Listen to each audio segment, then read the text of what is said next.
Noida STF को बड़ी कामयाबी मिली है, बड़ी सफलता मिली है। गाजियाबाद में अवैध दूतावास का भंडाफोड़ हुआ है। आरोपी हर्षवर्धन जैन गाजियाबाद से गिरफ्तार। नोएडा एसटीएफ ने आरोपी को गिरफ्तार कर लिया है। घर के अंदर चल रहा था फर्जी दूतावास। विदेश में नौकरी लगाने के नाम पर ठगी हो रही थी। खुद को बता रहा था कई देशों का एम्बेसडर। हवाला के कारोबार से जुड़े होने के भी सबूत हासिल हुए हैं। VIP number plate, luxury cars जब्त हुई हैं। अवैध सैटेलाइट फोन भी बरामद किया गया है। 44 लाख कैश मिला है। 12 डिप्लोमेटिक पासपोर्ट बरामद हुए हैं। तो किराए के मकान में नकली एम्बेसी इसने खोल रखी थी और लंबे समय से फर्जीवाड़ा कर रहा था। अब इसका खुलासा हुआ है। नकली दूतावास का पर्दाफाश हुआ है और गाजियाबाद में यह सब कुछ चल रहा था।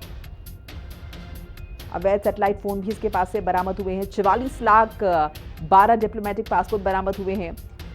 नोएडा एसटीएफ को बड़ी सफलता ये हाथ लगी है। गाजियाबाद में अवैध दूतावास का भंडाफोड़ किया है। काम दिलाने के नाम पर ठगी कर रहा था। आरोपी का नाम हर्षवर्धन जैन है, जिसकी गिरफ्तारी गाजियाबाद से हुई है। नोएडा एसटीएफ ने इस आरोपी को गिरफ्तार कर लिया है। घर के अंदर फर्जी दूतावास चल रहा था। लोगों को इस बात का ये विश्वास दिला रहा था कि विदेशों में नौकरी दिलवा देगा और खुद को कई देशों का एम्बेसडर ये बता रहा था। हवाला के कारोबार से जुड़े होने के भी सबूत हासिल हुए हैं और अब ये पुलिस के हत्थे चल चुका है। वीआईपी नंबर प्लेट मिली है, कई लग्जरी कार्स मिली हैं। ऐसे में समझिए कि कितनी दिनों से ये लगातार इस तरीके की हरकतों को अंजाम दे रहा होगा। नोएडा यूनिट ने दिनांक 22/7/2025 को गाजियाबाद में एक चल रहे अवैध दूतावास चला रहे व्यक्ति को पकड़ा है। इस व्यक्ति का नाम है हर्षवर्धन जैन, पुत्र जेडी जैन।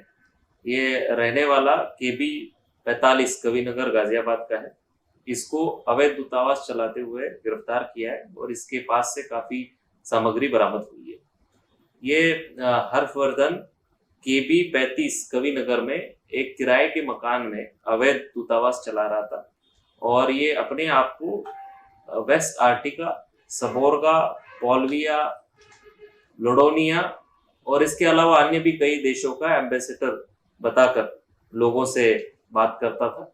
इसके पास से कुछ गाड़ियां भी बरामद हुई है। इसके तहत गाजियाबाद में मुकदमा पंजीकृत कर लिया गया है और आगे अग्रिम कार्रवाई गाजियाबाद पुलिस द्वारा इसके खिलाफ की जाए।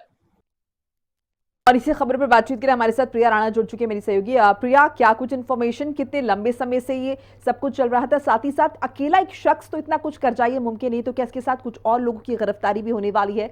क्या कुछ और लोगों के सुराग भी हाथ लगे हैं? नोएडा एसटीएफ यूनिट है जो बड़े जालसाज को गाजियाबाद से गिरफ्तार किया है। यह वह आरोपी है जो अवैध रूप से देखिए पूरा दूतावास चलाता नजर आ रहा था। लोगों की विदेश में नौकरी लगने के नाम पर ये ठगी करता था। साथ ही देखिए मकान के अंदर अवैध रूप से बेस्ट आर्किटेक्ट दूतावास चल रहा था। खुद को कई देशों का एम्बेसडर ये बताता था। गाड़ियों पर डिप्लोमेटिक नंबर प्लेट लगाकर लोगों पर अपना प्रभाव और दबदबा बनाता था। साथ ही अगर हम बात करें तो जो वहां से चीजें बरामद की गई हैं उसमें देखिए प्रधानमंत्री, राष्ट्रपति और अन्य गणमान्य लोगों के साथ वो फोटो है जो वहां पर वो दर्शाता था और लोगों पर अपना दबदबा बनाता था।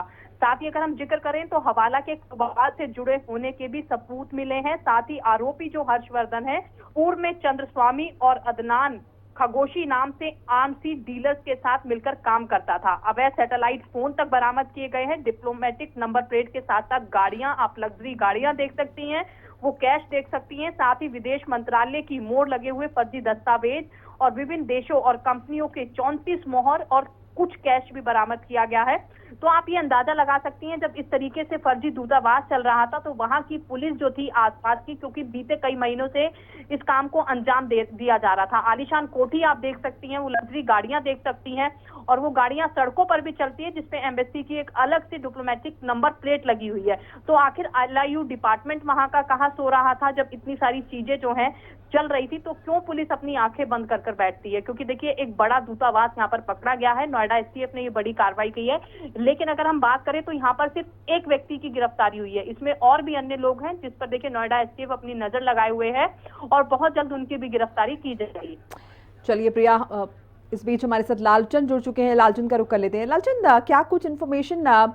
यूपी एटीएस की नोएडा विंग ने गिरफ्तारी की है, लेकिन जैसा कि मैंने प्रिया से भी पूछा, ये मुमकिन तो नहीं कि एक शख्स इतनी लंबे समय से जो है खुद को कई देशों का डिपो बता रहा है, एम्बेसडर बता रहा है और इस तरीके से झांसा दे रहा है, और जिस तरीके की चीज़ें बरामद हुई हैं जाहिर है काफ़ी चौंकाने वाली है। तो बहरहाल किस तरीके से ये जांच पूरी आगे बढ़ने वाली है?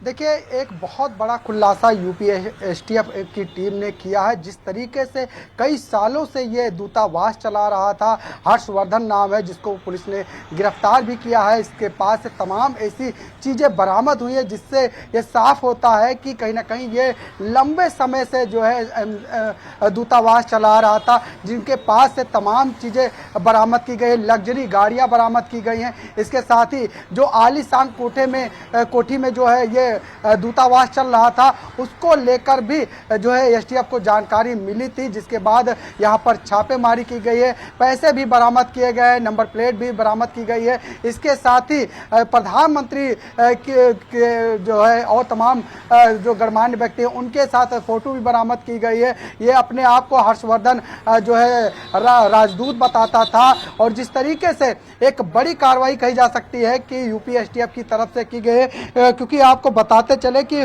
12 फर्जी डुप्लीकेट पासपोर्ट बरामद किए गए हैं, विदेश मंत्रालय की नकली मोहरें बरामद की गई हैं, और इसके साथ ही 34 अलग अलग विदेशी कंपनियों और देशों के मोहरें भी फर्जी तरीके से बरामद की गई है। प्रेस कार्ड भी बरामद किया गया है, पैन कार्ड भी बरामद किया गया है। इसके साथ ही 44.7 लाख रुपए कैश भी बरामद किए गए हैं। लग्जरी गाड़ियां भी बरामद की गई है। इसके साथ ही कई फॉरेनर करेंसी भी बरामद की गई। 18 डुप्लीकेट नंबर प्लेट भी बरामद की गई है जो लग्जरी गाड़ियों पर लगी रहती थी और वो पूरे शहर में टहलती थी। और सबसे बड़ी बात यहाँ पर निकल के आ रही है कि एक बड़ी यहाँ पर जो है ठगी की जा रही थी लोगों को विदेश भेजने के नाम पर।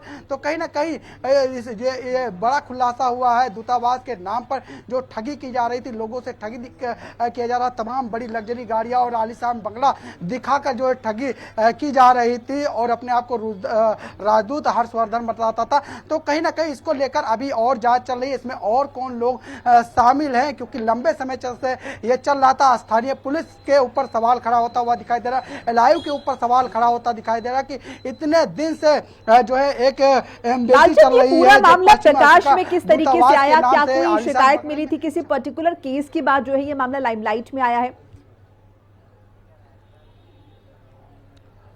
देखिए, यूपी एसटीएफ ने जो जानकारी दी है अभी तक, जो एसएसपी है यूपी एसटीएफ के, उन्होंने भी बताया है कि लंबे समय से इसकी जानकारी मिल रही थी। पुख्ता सबूत मिलने के आधार पर जो है छापेमारी की गई। इसके बाद जो गाजियाबाद की यूपी एसटीएफ की टीम है वहां पर जो है छापेमारी की और एक जो है आलीशान बंगले में जो दूतावास चल रहा था पश्चिम अर्टिका का, उसको लेकर जो है एक बड़ा खुलासा हुआ था। और ये भी बताया गया कि लंबे समय से यहाँ पर ये खेल चल रहा था जिसमें ठगी की जा रही थी, लोगों को विदेश भेजने के नाम पर मोटी रकम ली जा रही थी, उसको लेकर जो है जानकारी मिली थी। जिसके बाद इसमें कई ऐसे लोग हैं जिन्होंने शिकायत भी की थी, उसके आधार पर छापेमारी की गई और इस एम्बेसी का जो है खुलासा किया गया है। इसमें और लोग भी जो शामिल हैं उनके खिलाफ भी जांच चले, जल्दी और लोगों को भी इसमें। लालचंद, कुछ पता चल पाया कि अब तक कितने लोग इसके शिकार हो चुके हैं? इस बारे में भी आपसे समझना चाहेंगे। देखिए, ये दूतावास जो चलाया जा रहा था ये लंबे समय से चलाया जा रहा था। इसमें विदेश भेजने के नाम पर एक मोटी रकम ली जा रही थी और अभी तक जो जानकारी निकल के सामने आई कि इसमें कई लोगों को, लगभग ज़्यादा से ज़्यादा सैकड़ों लोगों को जो है इसने जो है निशाना बनाया है। इसकी जानकारी भी जो है एसटीएफ जुटा रही है, उसकी भी जो है जुटा रही है और माना जा रहा है कि जितने लोगों से ठगी की गई है वो भी चीज़ें निकल के सामने आएंगी। लेकिन इसमें और कौन कौन लोग शामिल हैं, ये भी सबसे बड़ा सवाल ये हो जाता है कि और कितने लोग शामिल हैं। बहुत बहुत शुक्रिया लालचंद आपका तमाम बातचीत जानकारी के लिए। बहरहाल